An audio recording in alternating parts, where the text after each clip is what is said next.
Assalamualaikum warahmatullahi wabarakatuh. Nafis, Waalaikumsalam warahmatullahi wabarakatuh. apa kabar hari ini?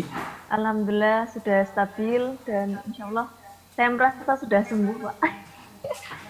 Sudah sembuh ya? Merasa sudah sembuh. Tapi Ya, enggak tahu. itu jauh lebih baik ketimbang Ya. merasa sakit. Ya. Harus itu katanya Bu Ya. Ati. Salamnya Bu Ati. Salam balik, Pak. Ya, oke. Ya, itu bisa. Aslinya Magelang. Oke, hari ini di sana malam hari, di sini jam 3 lebih. Di sini jam Berapa? 10 pagi, Pak. Jam berapa? 10 pagi.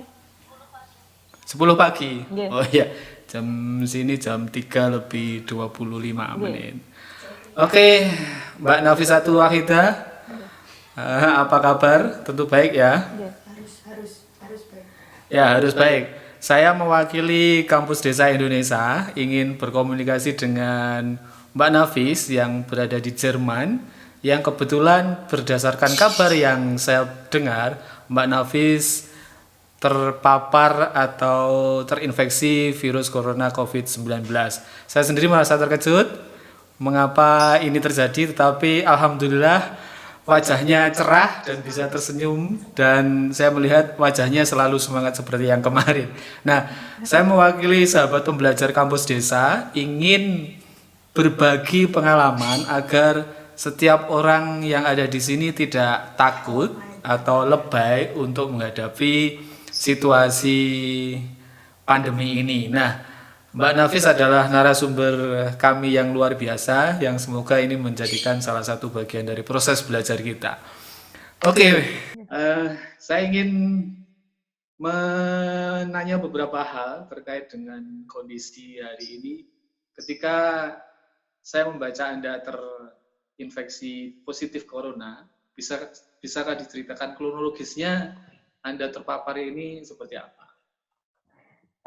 Kronologisnya itu tanggal 27 saya kerja di sementara ini lagi praktikum di unit gawat darurat di suatu rumah sakit di negara bagian Baden-Württemberg, Jerman.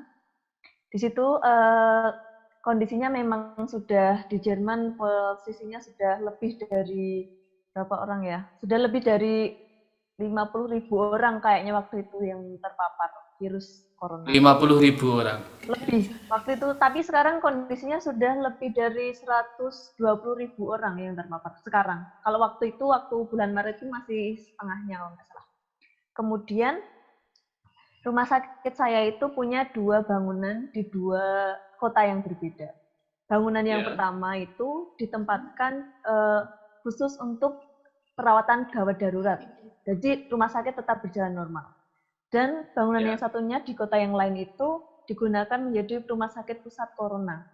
Dan saya kebetulan ditempatkan di rumah sakit yang khusus untuk normal atau gawat Yang darurat normal biasa. ya. Ya, saya bukan yang di pusat corona. Tapi yang namanya instalasi gawat darurat atau UGD itu kan semua pasien datang dalam kondisinya darurat untuk ditolong. Entah pasiennya habis jatuh terus kepalanya bocor atau entah banyak kecelakaan atau lain sebagainya. Jadi pasien-pasiennya seperti itu. Nah, ketika pasien datang ke tempat kita itu kan kita pasti juga tidak tahu apakah si pasien ini free dari corona uh, atau sudah atau belum terpapar sudah terpapar tapi belum dites, kan kondisinya kita tidak tahu sama sekali. Ya. Sehingga kita selalu menerima semua pasien yang masuk.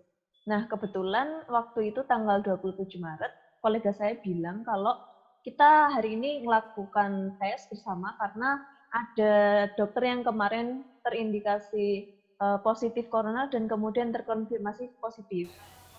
Kemudian Di kita rumah sakit itu ya? ya di rumah sakit saya, karena Ya. dokter itu dokter spesialis bedah, itu sudah dikonfirmasi positif. Kemudian saya dan 3 kolega lainnya itu, saya dan banyak kolega lainnya kemudian melakukan tes.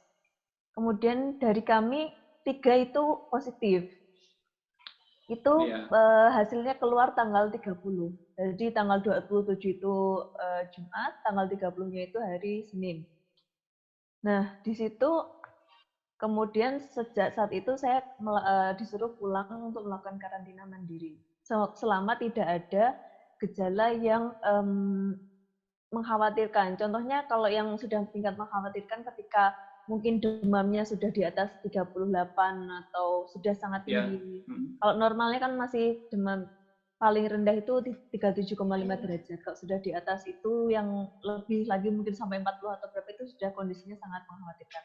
Atau gejala lain yang contohnya itu pernafasannya tersengal-sengal atau nafasnya pendek-pendek sehingga dia butuh bantuan ventilator. Itu biasanya langsung yang dibawa ke ruang perawatan. Kalau saya alhamdulillah waktu itu kondisinya tanda petik masih normal, jadi belum positif tapi masih mungkin gejalanya ringan gitu. Kemudian, kemudian saya kemudian pulang ke rumah. Rumah saya kebetulan saya di asramanya rumah sakit di lantai 10. Jadi rumah sakit punya asrama khusus buat para medis di sini. Kemudian saya pulang ke rumah. Di sini kebetulan saya di lantai 10 dan ada 10 kamar tetangga saya. Dan kita ada satu dapur bersama. Sehingga kemudian saya dikarantina mandiri di rumah. Dalam karantina mandiri ini saya kebutuhan makan selalu disediakan sama rumah sakit. Dan sejak saat ya Pak. Sementara mungkin Bapak ada pertanyaan? Ya, karantina mandiri itu tempatnya juga ada orang lain atau itu hanya khusus untuk orang-orang yang positif corona? Jadi gini Pak, di Jerman itu ada 2 model karantina. Karantina isolasi di rumah sakit dan karantina ambulans atau Hausliche. Itu artinya karantinanya dilakukan mandiri di rumah. Jadi meskipun contohnya sempat waktu itu di Baden-Württemberg, negara bagian Baden-Württemberg itu yang sudah positif ada mungkin lebih dari 3.000 atau 5.000 orang. Semua yang positif ini tidak melakukan isolasi di rumah sakit karena itu jelas tidak mampu ke rumah sakit, sehingga kebanyakan dari kami itu karantinanya di rumahnya masing-masing. Kemudian di rumahnya masing-masing dan tetap dalam arahan atau pantauan dari dinas kesehatannya di sini. Jadi kita setiap hari harus telepon ke mereka. Kalau Nafis itu di rumah atau di rumahnya sendiri atau di semacam penampungan bersama apartemen atau gitu? Ini kan saya tadi tinggalnya di asramanya para medis ya Pak ya. Saya bisnisnya di kamar saya sendiri. Oh, di kamar sendiri. Okay. Orang lain nggak merasa terganggu, merasa takut atau bagaimana? Kalau di sini kan tetangga saja ya, ini di rumah tetangga saja sudah sangat mengucilkan dan banyak stigmatisasi yang begitu rupa. Kalau di tempat Mbak Nafis gimana? Nah itu masalahnya Pak, di Indonesia itu ada stigmatisasi karena mungkin nggak tahu apa penyebabnya, tapi mungkin pemahaman tentang corona ini yang belum sampai ke rakyat Indonesia. Ibaratnya ketika informasinya baru didapat dari televisi dan televisi hanya menyiarkan yang paling bahaya dari corona, terus cuma menyiarkan jenazah-jenazah ditolak, itu kan kemudian jadi pembelajaran dari masyarakat. Oh, mereka melakukan seperti itu. Mungkin kemudian mereka mengikuti karena mereka tidak tahu sebenarnya corona ini seperti apa, separah apa. Mungkin mereka tahunya cuma kalau di sana seperti apa kok tidak terjadi seperti di sini? Informasi cukup memadai, jaminannya cukup gitu ya? Ya, jadi kan kita itu sejak akhir Januari ada kasus corona. Pertama di Jerman itu ada pertemuan di suatu pabrik di Bayern, itu ada koleganya dari Cina datang ke sana. Dan koleganya ini yang bawa virus corona. Ternyata setelah dites dari 12 orang di ruangan tersebut, positif. Kemudian dari 12 orang yang dites positif ini, dilacak kontaknya sama siapa saja. Ternyata ada 400 orang yang kontak dengan 12 orang ini. Kemudian 400 orang ini dikarantina semua di Bayern. Setelah itu nggak ada kabar lagi tentang kasus corona di Jerman. Kemudian satu bulan kemudian itu ada kasus pertama di negara bagian saya, Baden-Württemberg, itu umur 25 tahun, tinggalnya di Göppingen. Itu beliau habis liburan dari Italia. Dan kemungkinan besar terpapar di sana, karena waktu itu Italia sudah cukup parah kondisinya, dan kemudian satu orang ini diisolasi. Nah, tapi kemudian ternyata banyak yang orang Jerman ini juga liburan kemana-mana di seluruh dunia. Dan ketika pulang kemudian akhirnya juga ada pertukaran virus juga, sehingga kemudian semakin banyak kasusnya di Jerman. Mungkin tidak terjadi stigmatisasi karena pemerintah jelas, alurnya jelas, yang koordinir jelas, media massa juga mendukung untuk memberikan informasi yang seimbang. Bagaimana sebenarnya corona, apa yang harus dilakukan, dan ada kepercayaan yang besar antara rakyat dengan pemerintah. Ini yang menjadi problem ketika kayak di Indonesia, yang satu ngomong ini, yang satu ngomong ini. Rakyatnya bingung mau ngikut yang mana. Menurut saya seperti itu. Kalau di sini ada ilmuwan namanya Prof. Drosten itu. Dia itu ahli virologi dari Berlin. Di namanya universitasnya itu Charité Medicine Berlin. Itu adalah semacam rumah sakit terbagus bahkan mungkin di Jerman ataupun Eropa. Jadi beliau itu sudah expertnya sudah dipercaya. Beliau peneliti yang juga menemukan virus SARS waktu 2003 lalu. Ketika beliau membuka data, akan ada kemungkinan 60-70% orang Jerman terkena virus corona pada akhir Februari. Nah, waktu itu belum, orang-orang Jerman juga masih menganggap remeh. Setelah itu, awalnya itu orang Jerman juga masih menganggapnya ada yang lebih parah dari corona ini, contohnya influenza itu kan membunuh juga banyak orang tiap tahun, Pak. Orang Jerman masih menganggap remeh. Kemudian ketika kemudian ada Prof.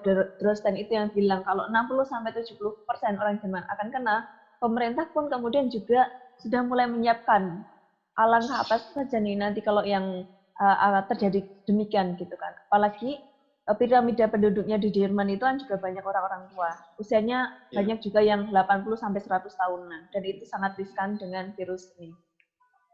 Kemudian karena peneliti bilang seperti itu, kemudian pemerintah pengambil kebijakan pun rapat ini gimana baiknya. Dan kemudian pemerintah mengambil kebijakan. Dan orangnya yang ngomong ya berarti yang bertanggung jawab tentang virus ini. Jadi pertamanya itu Menkesnya, kemudian ketika tanggal 13 Maret itu Frau Merkel, kanselir Jerman itu kemudian menegaskan bahwa ini kondisinya serius dan mungkin adalah salah satu yang krisis terparah setelah Perang Dunia II. Jadi kita harus bersama-sama untuk membangun solidaritas karena kita nggak bisa kalau cuman pemerintah saja yang bergerak, kita juga butuh dukungan masyarakat. Nah, disitulah kemudian masyarakat juga mulai, oke, percaya kita dengan kondisi yang di Italia juga sudah seperti itu, di Cina sudah seperti itu, kemudian masyarakat juga mulai sadar. Nah, seperti itu sementara, Pak. Oke, jadi mereka memiliki sistem informasi dan penerimaan tentunya ya, penerimaan masyarakat terhadap seluruh kondisi yang ada kaitannya dengan corona, semua saling percaya dan saling berdisiplin ya. Kalau nggak disiplin mahal, Pak. Jadi memang di awal tetap masih ada yang kayak, karena diliburkan ya Pak, sejak tanggal 13 Maret itu ada semacam semi-lockdown, belum lockdown total. Jadi walaupun ternyata awal-awalnya itu ada masalah juga, sempat yang anak-anak muda ini yang masih menganggap remeh corona, ada yang kemudian tetap menyelenggarakan party gitu kan, di sini Jerman anak-anak muda biasa party gitu. Tetap juga ada orang-orang yang tetap keluar rumah, terus bareng-bareng itu tetap ada masalah. Tapi kan waktu itu belum setegas, kemudian muncul kebijakan baru terus. Kalau sampai kayak di Bayern itu, kalau nggak jaga jarak 1,5 meter itu denda 200 euro. Kalau tetap mengadakan perkumpulan lebih dari 5 orang, didenda segini banyak. Jadi memang dendanya juga membuat orang berpikir Pak untuk tidak melakukan kegiatan. Tapi negara juga benar-benar memberi jaminan ekonomi atau jaminan gimana-gimana yang jelas, semua informasinya jelas. Jadi masyarakat taat jadinya. Nah, itu Pak. Ya, kembali ke kondisi Mbak Nafi sendiri. Pertama merasa bahwa Anda memiliki gejala tertentu, apakah itu kemudian Anda terpikir bahwa oh sana apakah saya terinfeksi ini ya kira-kira? Bagaimana kronologisnya? Jadi waktu itu gini Pak, kondisi di Jerman kan lagi perpindahan musim antara musim dingin ke musim semi. Musim dingin waktu tanggal 20 Maret itu suhunya masih sampai berapa? Minus 13 waktu malam. Jadi masih terasa sampai minus 13. Dan setiap hari kadang suhunya 14 derajat. Jadi waktu itu saya nggak jelas antara saya ini masuk angin atau saya kena corona atau karena faktor lainnya. Jadi awalnya nggak tahu. Ketika saya awalnya nggak tahu, Pak. Kemudian waktu itu tanggal 30 positif, dinyatakan positif. Kemudian saya berpikir ulang, oh ternyata saya positif, tapi kemudian saya berpikir ulang ternyata ada gejalanya. Saya 2 hari sebelum hari Jumat tanggal 27 itu muntah, sempat muntah 2 kali. Berturut-turut, jadi kayaknya hari Kamis sama hari Rabunya. Kemudian ada rasa cepat capek Pak. Jadi kita tuh kita bekerja normal, tapi rasanya kok cepat sekali capek. Jadi ketika habis kerja langsung tidur gitu.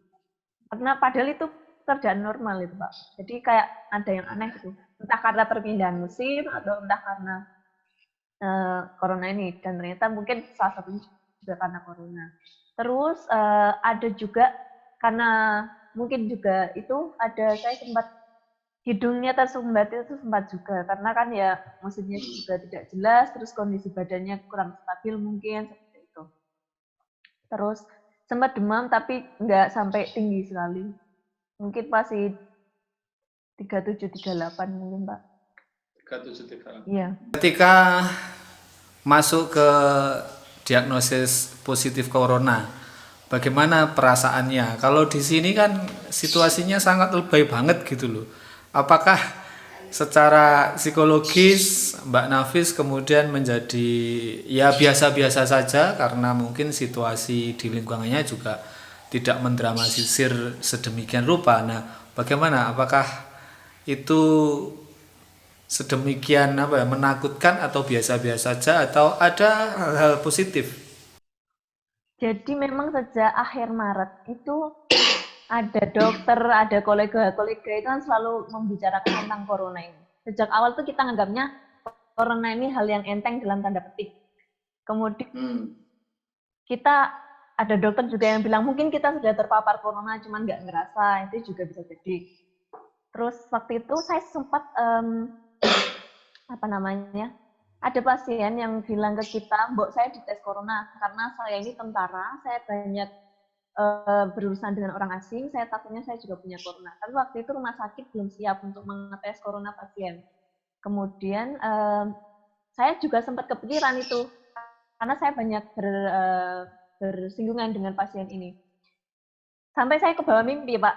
Wah, saya jadi pasien corona. Iya. Ya, kemudian setelah itu saya cuma mikir gini, saya ini kerjanya juga di rumah sakit. Namanya rumah sakit itu kan juga pusatnya penyakit. Kita sama sekali nggak tahu pasien ini ketika datang sudah punya corona atau belum. Jadi mungkin kita sudah selalu mencuci tangan dengan sabun tiap hari, setiap waktu, sudah menggunakan hand sanitizer, tapi kita nggak bisa menjamin 100% bahwa corona tidak sampai ke kita. Karena ya namanya di rumah sakit. Jadi saya waktu itu cuman mikir, saya kena atau nggak kena itu cuman urusan waktu. Entah sekarang atau entah nanti. Karena memang kondisinya di Jerman sudah begitu banyak yang positif, dan ya sangat mungkin untuk saya terkena corona. Nah, hari pertama saya terkena corona itu perasaannya awalnya masih oke, masih bisa karena teman-teman juga bilang, "Alah kalau kita kena juga paling kita cuma sakit-sakit dikit karena kita masih muda dan lain sebagainya." Teman-teman saya bilang gitu. Tapi kemudian ketika saya menginformasikan ke teman gitu, itu tuh kayak langsung, corona gitu kan, jadi langsung pada kaget gitu tuh. Jadi itu adalah dan kemudian menjadi kok kayak separah itu gitu tanggapannya, atau jadi ada kayak mikir-mikir juga Pak, apalagi waktu itu ada ketidakjelasan Saya kan di sini, kalau kondisinya nanti memburuk, saya ini walaupun positif, saya kan diharuskan bekerja, Pak. Jadi itu juga, jadi saya akan menjadi perawat yang positif, tapi menangani pasien juga corona yang positif. Jadi sama-sama positif, tidak akan menularkan, Pak. Itu ada wacana seperti itu dari pihak Jerman, karena kita nggak tahu ini ke depannya akan separah Italia atau enggak gitu. Jadi apakah ke depan pasiennya akan semakin banyak atau tidak. Jadi waktu itu yang membuat berpikir ulang tuh ketika saya kemudian positif corona, ada wacana untuk juga ditempatkan di stasiun yang atau di bangsal yang positif corona. Tapi itu ternyata alhamdulillahnya wacana dan saya tidak ditempatkan ke sana. Pun kalau akhirnya saya harus ditempatkan ke sana, saya sebenarnya sudah siap lah. Karena ya kita nggak tahu berdiam atau bergerak sama-sama ini punya resiko untuk membuat kayak gitu, Pak. Itu Ya. jadi perasaan saya masih bisa dikontrol, tapi tetap Terus berat sih, Pak. tetap.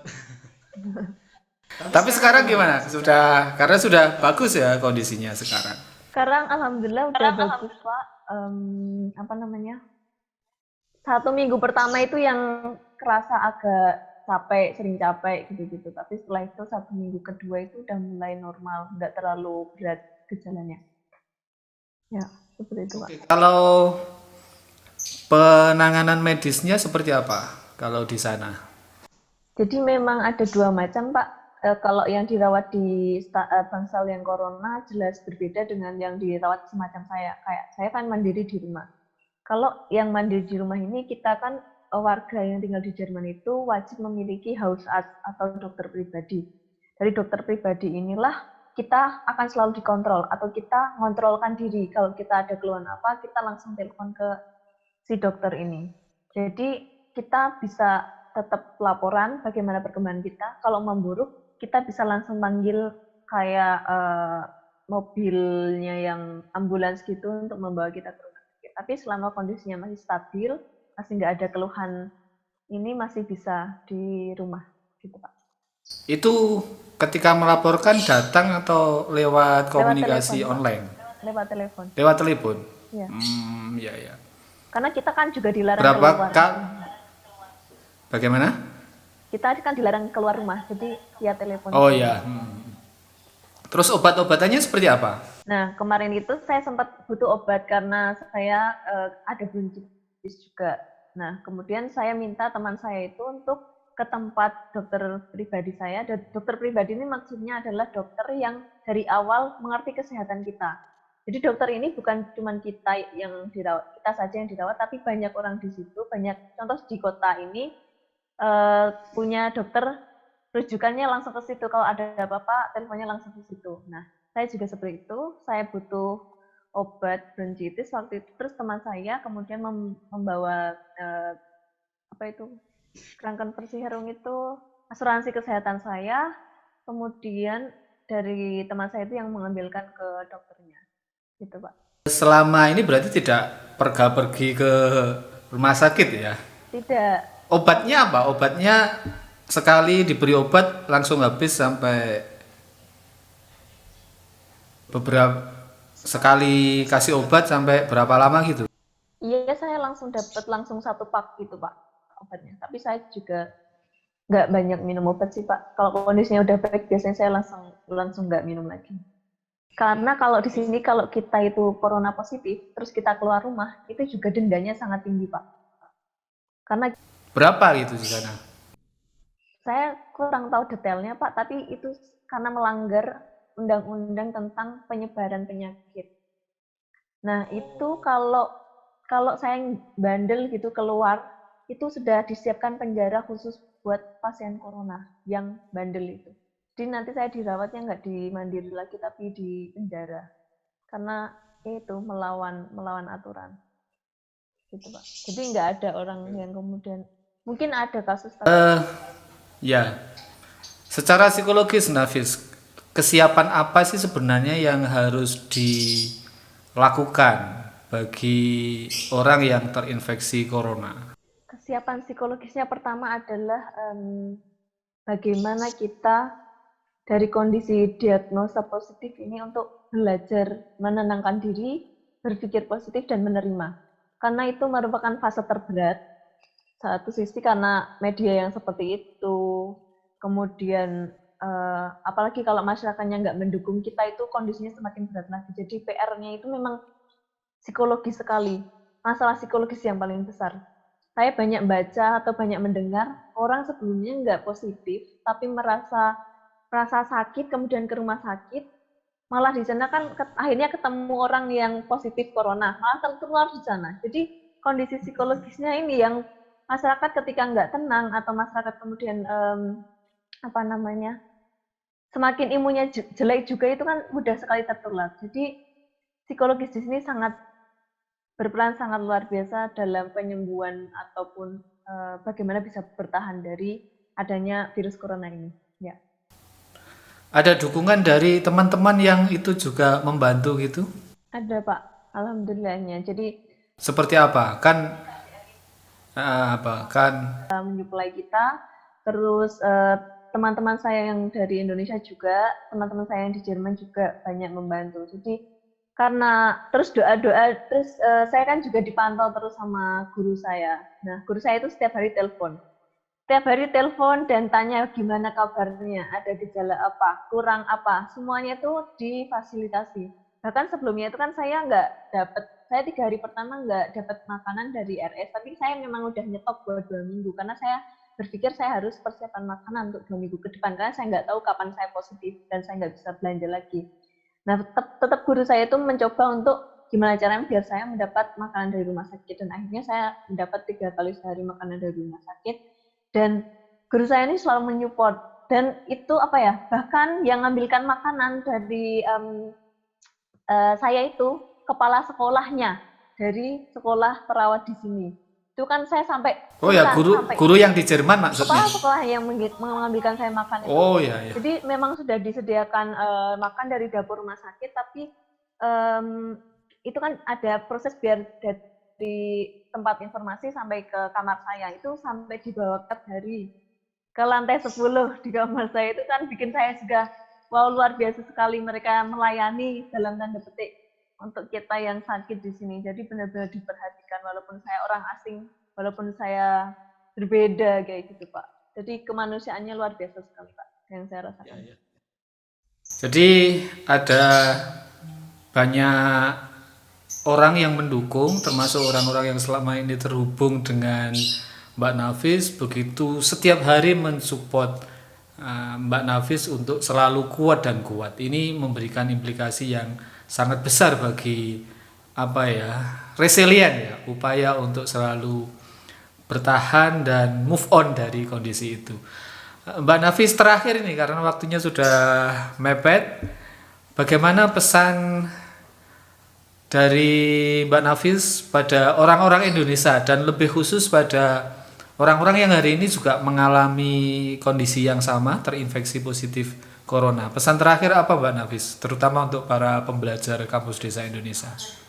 Jadi pesan saya buat yang sudah terkena corona, pertama positive thinking, banyak minum air, berpikir positif, banyak minum air, banyak mengasumsi memakan buah dan sayuran, pokoknya yang bernutrisi tinggi. Terus menjaga untuk pikirannya jangan sampai terganggu dari dunia-dunia luar, sosmed dan lain sebagainya yang negatif-negatif. Kita bagaimana caranya biar kita tetap membahagiakan hati kita. Itulah yang menguatkan sel-sel tubuh kita untuk membuat antibodi yang melawan si virus ini.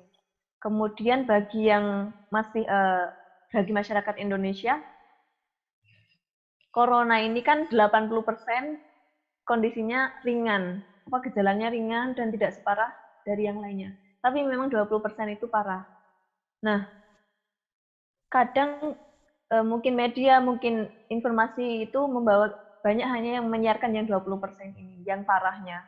Bagaimana caranya biar kita itu tetap manusia, menjadi manusia dalam kondisi bencana atau krisis seperti ini. Karena kalau kita sebagai orang normal kemudian mengucilkan pasien yang positif, apa yang terjadi kemudian? si pasien takut, si pasien sedih, imunnya lemah, dan kondisinya memburuk. Itu menjadi bencana kedua setelah si COVID atau corona ini. Sehingga dukungan mental dari siapapun teman-teman di sekitar itu sangat luar biasa penting. Terus ketika kemudian kita meremehkan atau mengolok-olok atau mencucikan pasien corona ini, itu akan membuat orang lain yang merasa punya gejala corona tidak mau memeriksakan diri. Nah, ketika dia nggak mau memeriksakan diri, kemudian dia tetap jalan-jalan kemana-mana, dia membawa virus ini, dia menyebarkan ke banyak orang, dan itu yang rugi masyarakat juga. Ketika orang kemudian takut atas stigmatisasi, atas pengucilan ini. Jadi corona ini kita juga satu sisi nggak boleh meremehkan, tapi satu sisi harus waspada.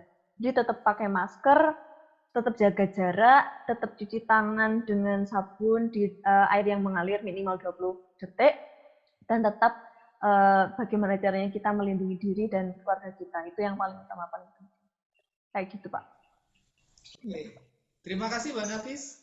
Yes, sama-sama Bapak. Semoga segera sembuh, atau saya kira saya melihat sudah sembuh lah. Ini Amin, posisi amin. sudah detik-detik terakhir aja untuk konsultasi ke dokter. Demikian tadi para sahabat pembelajar kampus desa, saya baru saja mewawancarai Mbak Nafisatul Wahidah. Dia adalah seorang perawat di Jerman yang kebetulan lulusan Fakultas Psikologi UIN Maulana Malik Ibrahim, yang semoga menjadi sesuatu yang baik, yang hari ini dia terinfeksi positif corona. Oleh karenanya, semoga beberapa komunikasi saya dengan Mbak Nafis memberikan pencerahan-pencerahan untuk masyarakat Indonesia agar bisa memiliki kepekaan, kepedulian, dan kewaspadaan, sekaligus menjadi bagian dari cara kita untuk sembuh bagi orang yang sedang terinfeksi positif corona, dan bagi masyarakat Indonesia untuk selalu mendukung siapapun yang terinfeksi corona tanpa adanya sebuah stigmatisasi, tanpa adanya sebuah upaya untuk meminggirkan orang-orang yang positif corona. Demikian tadi, semoga memberikan manfaat yang baik untuk Anda semua. Silahkan jangan lupa share, like, komen, atau subscribe IG Kampus Desa Indonesia. Terima kasih. Assalamualaikum warahmatullahi wabarakatuh.